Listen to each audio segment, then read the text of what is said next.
أعوذ بالله من الشيطان الرجيم. بسم الله الرحمن الرحيم. والنازعات غرقا والناشطات نشطا والسابحات سبحا فالسابقات سبقا فالمدبرات أمرا يوم ترجف الراجفة تتبعها الرادفة قلوب يومئذ واجفة أبصارها خاشعة يقولون أئنا لمردودون في الحافرة أئذا كنا عظاما نخرة قالوا تلك إذا كرة خاسرة فإنما هي زجرة واحدة فإذا هم بالساهرة هل أتاك حديث موسى إذ ناداه ربه بالواد المقدس طوى اذهب إلى فرعون إنه طغى فقل هل لك إلى أن تزكى وأهديك إلى ربك فتخشى فأراه الآية الكبرى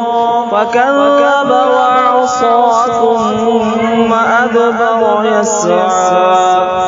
فحشر فنادى فقال أنا ربكم الأعلى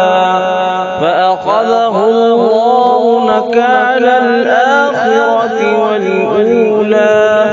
إن في ذلك لعبرة لمن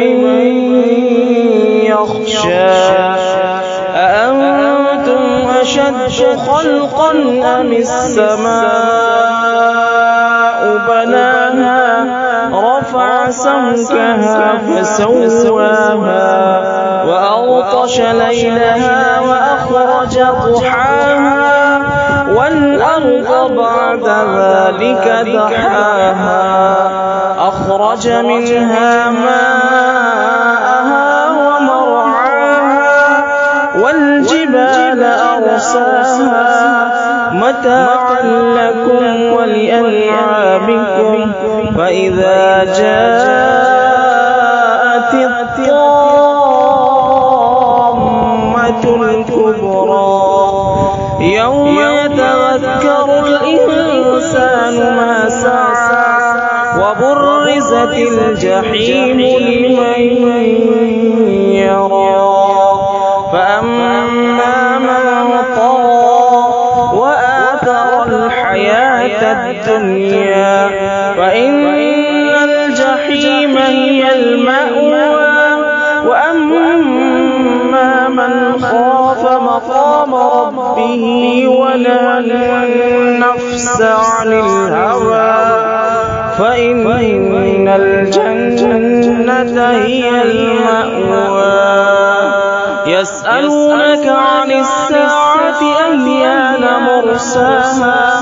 فيما أنت من ذكراها إلى ربك منتهاها إنما أنت منذر من يخشاها كأنهم يوم يرونها لم يلبثوا إلا عشية أو ضحاها صدق الله العظيم.